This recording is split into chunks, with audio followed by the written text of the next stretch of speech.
Dear students, पिछले chapter में हमने रंगाई की विभिन्न विधियों के बारे में और रंगाई के विभिन्न प्रकारों के बारे में आपसे चर्चा की।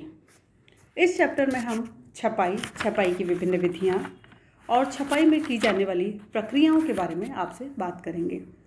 सबसे पहले तो हम ये बता दें कि जो छपाई के द्वारा वस्त्रों पर परिसज्जा की जाती है तो उसमें विभिन्न आकृतियों और डिज़ाइनों के अनुरूप वस्त्र पर छापा जाता है या प्रिंट किया जाता है, जबकि डाइंग प्रक्रिया में, रंगाई प्रक्रिया में वस्त्र को एक रंग में डुबोकर रंगा जाता है या अलग अलग प्रकार से अलग अलग रंगों में डुबोकर वस्त्र की रंगाई की जाती है। और ये जो कला है छापने की, ये कोई नई कला नहीं है। प्राचीन काल से ही इसका उपयोग वस्त्रों में किया जाता रहा है। अगर हम देखें तो लकड़ी के ठप्पों का जो उपयोग है वो बहुत पुराने समय से किया जा रहा है, जिसके अंदर नमूने इनग्रेव किए जाते थे, यानी गहराई में कटाई करके नमूने तैयार किए जाते थे और उसको अर्ध तरल पेस्ट में डुबो करके वस्त्र के ऊपर लगाया जाता था। आजकल ठप्पा छपाई जो है या छपाई की जो प्रक्रिया है विभिन्न विधियों के द्वारा और विभिन्न प्रकार की मशीनों के द्वारा संपन्न की जाती है। अब इसके जो मुख्य चरण है, यानी छपाई की जो प्रक्रिया है उसके मुख्य चरण होता है, यानी सबसे पहले जो भी कलाकार होता है वो सैंपल को तैयार करता है या डिज़ाइन को तैयार करता है और उसके बाद जो भी डिज़ाइन उपयुक्त लगती है अकॉर्डिंग टू जो वस्त्र है उसके अकॉर्डिंग जो भी डिज़ाइन उपयुक्त होती है उस डिज़ाइन को सेलेक्ट करता है। अगर हमें बड़े कपड़े के हिसाब से चुनना है तो बड़ी डिज़ाइन का उपयोग किया जाता है, छोटे डिज़ाइन का, यानी डिपेंड करता है कौन सी चीज़ किस पर अच्छी लगती है, उसी प्रकार की डिज़ाइन का उपयोग उस पर किया जाता है। उसके बाद जो जितने भी चुने हुए डिज़ाइन हैं उनके सैंपल तैयार किए जाते हैं। सैंपल में जो भी रंग का उपयोग करना है रंगों का संयोजन किया जाता है। सैंपल को बड़ा करना, इनग्रेव करना, खुदाई करना, जिंक प्लेट पर डिज़ाइन को पेंटोग्राफ विधि से उतारना, अलग अलग रोलरों पर नमूने अंकित करना, रंग का अर्ध तरल पेस्ट तैयार करना, अतिरिक्त रंग को निकालना और छपाई के उपरांत वस्त्र को सुखाना और भाप द्वारा रंग को पक्का करना। इस तरह से छपाई के विभिन्न चरण होते हैं जिसके द्वारा छपाई की प्रक्रिया आमतौर पर की जाती है। अब हम बात करते हैं छपाई की विभिन्न विधियां क्या है।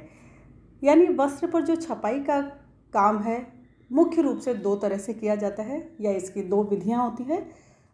पहली जो विधि होती है जिसे हम कहते हैं प्रत्यक्ष छपाई या डायरेक्ट प्रिंटिंग, दूसरा अवरोधक या रेजिस्टेंट प्रिंटिंग। प्रत्यक्ष छपाई के अंतर्गत निम्न प्रकार की विधियां आती हैं, जिसमें ब्लॉक प्रिंटिंग, द्विपक्षी छपाई, ब्लॉच छपाई, रोलर छपाई, स्क्रीन छपाई, फ्लॉक छपाई, स्प्रे छपाई और स्टेंसिल छपाई। अब हम यहाँ पर एक एक करके एक के बारे में आपसे बात करेंगे। सबसे पहले हम ब्लॉक प्रिंटिंग के बारे में बात करते हैं, यानी ब्लॉक छपाई जिसे हम ठप्पा छपाई भी कहते हैं और सबसे पुरानी जो विधि है जो ठप्पा छपाई है। सबसे पहले मानव ने जब ठप्पों द्वारा छपाई से वस्त्र को सुसज्जित किया था, उस समय ठप्पे नहीं होते थे, लेकिन पेड़ पौधों के जो शीर्षांश होते थे उन पर डिज़ाइन जो बने हुए थे उनके द्वारा वस्त्रों पर रंगाई की जाती थी। धीरे धीरे ब्लॉक छपाई लकड़ी के ब्लॉक पर नमूने तैयार करके की जाने लगी। लकड़ी के टुकड़ों पर विभिन्न प्रकार के डिज़ाइन और जो डिज़ाइन होती थी उसमें आधा इंच गहरे नमूने खोदे जाते हैं और ये जो लकड़ी के ब्लॉक्स हैं अलग अलग आकार के, अलग अलग आकृति के, गोल, चौकोर, अंडाकार, जैसा भी डिज़ाइन हमें चाहिए उसके आधार पर इनका निर्माण किया जाता है। इस विधि के अंदर जो परिसज्जा है सबसे सरल विधि कहलाती है और इसे घर बैठे भी आराम से किया जा सकता है। ब्लॉक प्रिंटिंग द्वारा वस्त्र की छपाई अत्यंत महंगी होती है क्योंकि इसमें अत्यधिक शारीरिक श्रम और समय लगता है, परंतु इस विधि से छपे वस्त्र कला के उत्तम नमूने समझे जाते हैं। लोग इन्हें बड़े ही शौक से अपने घरों के बेडशीट्स, टेबल कवर, पर्दे, इवन साड़ियाँ, लंबे जो भी परिधान हैं उनमें भी इनका उपयोग करते हैं।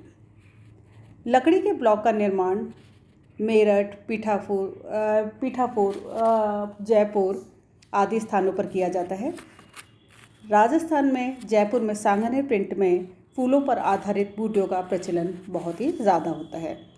बगरू, यहाँ पर भी जो ठप्पा छपाई है काफ़ी फेमस है और इसका उपयोग विशेषकर साड़ियों में, ड्रेस मटेरियल्स आदि में किया जाता है। अब हम बात करते हैं द्विपक्षीय छपाई यानी डुप्लेक्स प्रिंटिंग। डुप्लेक्स प्रिंटिंग जिसमें वस्त्र के दोनों ओर छपाई की क्रिया एक साथ एक ही समय में संपन्न की जाती है। ऐसी छपाई से युक्त वस्त्र देखने में बहुत ही सुंदर और आकर्षक लगते हैं। इसमें वस्त्र का जो सीधा पार्ट है और उल्टा जो पार्ट है यानी फ्रंट और बैक को पहचानना काफ़ी मुश्किल होता है और इसमें अत्यधिक सावधानी बरतने की आवश्यकता होती है। क्योंकि रोलर के द्वारा ये की जाती है, थोड़ा सा भी अगर रोलर इधर उधर हिल जाए तो उसमें डिज़ाइन जो है आगे और पीछे में डिफरेंस आ जाता है। तीसरी हम बात करते हैं ब्लॉच छपाई, ब्लॉच प्रिंटिंग। इस छपाई विधि में नमूने एवं पृष्ठभूमि को एक साथ ही छापा जाता है।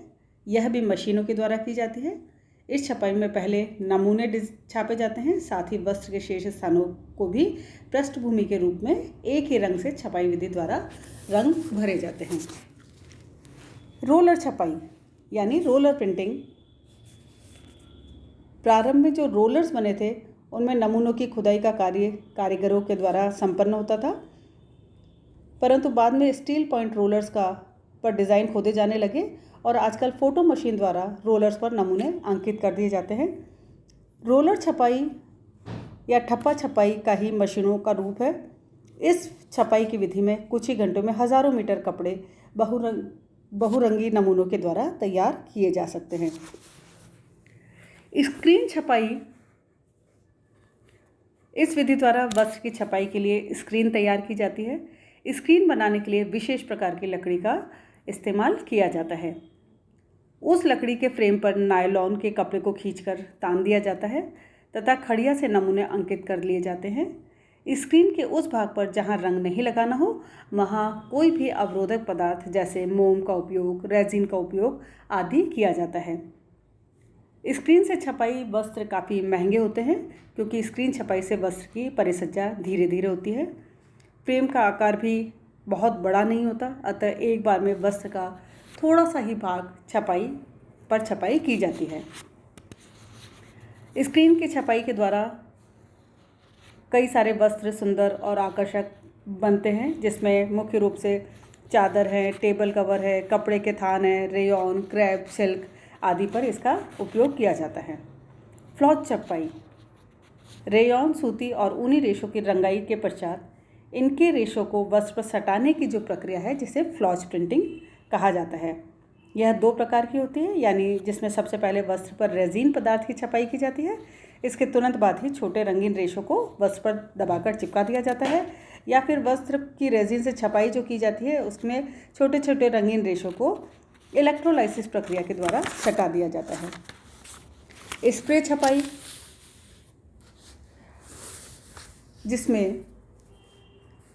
जिसे स्प्रे प्रिंटिंग और एयर ब्रश प्रिंटिंग भी कहा जाता है। इस विधि में भी अत्यंत सुंदर और आकर्षक डिज़ाइनों से वस्त्र तैयार किए जाते हैं। इसमें श्रम, समय, शक्ति अधिक व्यय होती है और साधारण ब्रश अथवा मशीन एयर ब्रश से वस्त्र पर रंगों का स्प्रे करके प्रिंटिंग की जाती है। स्टेंसिल छपाई, इस विधि से जो छपाई की जाती है उसमें स्टेंसिल्स का प्रयोग किया जाता है। सर्वप्रथम स्टेंसिल तैयार की जाती है। स्टेंसिल तैयार करने के लिए नरम धातु, मोम के चिकने कागज़, कड़े गत्ते आदि पर डिज़ाइन बना दिया जाता है और उसके बाद अलग अलग प्रकार के जो स्टेंसिल हैं उनके द्वारा छपाई की जाती है। डिस्चार्ज प्रिंटिंग, इस छपाई विधि में सबसे पहले तैयार वस्त्र को पीस डाइंग के द्वारा रंगा जाता है। इसके पश्चात नमूने वाले स्थान पर से ब्लीच के द्वारा रंग को निकाल लिया जाता है, जिससे नमूने वाला स्थान जो है रंग विहीन हो जाता है, कलरलेस हो जाता है। इस छपाई को अधिकतर गहरे रंग की पृष्ठभूमि वाले वस्त्रों पर किया जाता है ताकि जो लाइट कलर है या श्वेत रंग जो बेस कलर है वो खिल उठे और डिज़ाइन जो है बहुत ही उभरी हुई या एक उसमें अलग ही प्रभाव दिखता रहे। इसके बाद अवरोधक छपाई की जो प्रक्रिया है उसके अंतर्गत 3 प्रकार की प्रिंटिंग आती है। जिसको सबसे पहले हम बात करते हैं अवरोधक छपाई, जिसको रेजिस्ट प्रिंटिंग कहा जाता है, बाटिक छपाई, बाटिक प्रिंटिंग, और तीसरा डिस्चार्ज प्रिंटिंग यानी डिस्चार्ज छपाई। अवरोधक छपाई जो है, जहाँ हम बात करते हैं अवरोधक यानी कोई चीज़ ऐसी अवरोध यानी रोकने के लिए, रंग को रोकने के लिए उस पर कुछ ऐसा पदार्थ लगाया जाता है जिससे रंग उसके अंदर, कपड़े के अंदर प्रवेश न करे। यानी इस विधि के द्वारा जो छपाई है अधिकांशतः सफ़ेद वस्त्रों पर की जाती है। इसमें वस्त्र के उस भाग जहाँ पर छपाई नहीं करनी होती है या रंग नहीं लगाना होता है, उसे किसी अवरोधक पदार्थ यानी जिसके अंतर्गत मोम हो सकता है, पैराफिन हो सकता है, रेजिन हो सकता है आदि से ढक दिया जाता है और छपाई को शीघ्रता से संपन्न करने हेतु अवरोधक पदार्थ लगाने के कार्य मशीनों के द्वारा किया जाता है। जब रोलर्स पर नमूने के अनुसार अवरोधक पदार्थ लगा दिया जाता है और जब कपड़े रोलर्स के बीच में से गुजरते हैं तो अवरोधक पदार्थ वस्त्र पर लग जाता है, तत्पश्चात इसे रंगा जाता है। वस्त्र पर अवरोधक पदार्थों के लगे होने से रंग उस भाग में प्रवेश नहीं कर पाता है और संपूर्ण वस्त्र की छपाई होने के पश्चात वस्त्र पर से जो अवरोधक पदार्थ लगाया जाता है उसको गर्म पानी में से धो करके हटा दिया जाता है। बाटिक छपाई, जिसमें बाटिक प्रिंटिंग भी बहुत ही पुरानी कला है और बहुत ही सुंदर और आकर्षक वस्त्र की छपाई करने की एक कला है, जिसका शुभारंभ जो है सबसे पहले सुमात्रा एवं जावा में हुआ था और आजकल इस कला का प्रचलन पूरे विश्व में किया जाता है। बाटिक छपाई से निर्मित वस्त्र जो है देखने में बहुत ही सुंदर और आकर्षक लगते हैं। इसे भी घर पर आसानी से किया जा सकता है। इसके अंदर सबसे पहले जो भी हमें रंग नमूना है उसको अंकित कर लिया जाता है वस्त्र पर और नमूने के जिस भाग को सफ़ेद रखना होता है वहाँ पर मोम पिघला करके उसकी एक तरह से तह जमा दी जाती है। सूखने के पश्चात मोम लगे स्थान पर मोम के क्रम विहीन तरीके से चटक से दरारें पड़ जाती हैं और इसमें जो रंग की प्रक्रिया होती है हल्के रंग से गहरे रंग की और इसकी प्रोसेस की जाती है। बाटिक बंधेज रंगाई में वस्त्र को हमेशा पहले हल्के रंगों में रंगा जाता है और उसके बाद ही गहरे रंगों का उपयोग किया जाता है। उदाहरण के तौर पर यदि हमें एक नमूने के अंदर 3 प्रकार के रंग रंगने हैं, जिसमें लाल या पीला, लाल और काले रंग से बनाना है, तो सबसे पहले पीले रंग में रंगाना जाता है क्योंकि वह सबसे हल्का रंग होता है। उसके बाद लाल रंग का उपयोग और अंत में काले रंग का उपयोग किया जाता है। बाटिक छपाई के जो नमूने हैं उसमें फूल पत्ती, पशु पक्षी, डांसिंग डॉल्स, देवी देवता, मानव आदि के जो आकृतियाँ हैं वो बनाई जाती है। और इस छपाई में अवरोधक पदार्थ के रूप में जो मोम का उपयोग किया जाता है वो 2 प्रकार का मोम होता है। एक मोम मधुमक्खी का जो मोम होता है और दूसरा पैराफिन मोम यानी पैराफिन वैक्स। तो बीज वैक्स और पैराफिन वैक्स जो है इनका उपयोग इसमें किया जाता है बाटिक के लिए। अब मधुमक्खी का मोम जो होता है, जैसे कि हम जानते हैं कि पीले रंग का होता है, इसमें चिकनाहट बहुत ज़्यादा होती है और ये मोम सूखने के पश्चात चटकता नहीं है, परंतु मधुमक्खी का मोम पैराफिन मोम से काफ़ी महंगा होता है। पैराफिन मोम जो होता है वो सफ़ेद रंग का होता है, इसमें चिकनाहट कम होती है, इस कारण से सूखने के पश्चात इसमें क्रैक्स डेवलप हो जाते हैं, दरारें बढ़ जाती हैं और इस दरारों के अंदर जब रंग प्रवेश करता है तो दरारों की संख्या के जो भी है दरारें हैं उसके अनुरूप उसमें डिज़ाइन अपना प्रभाव छोड़ती है।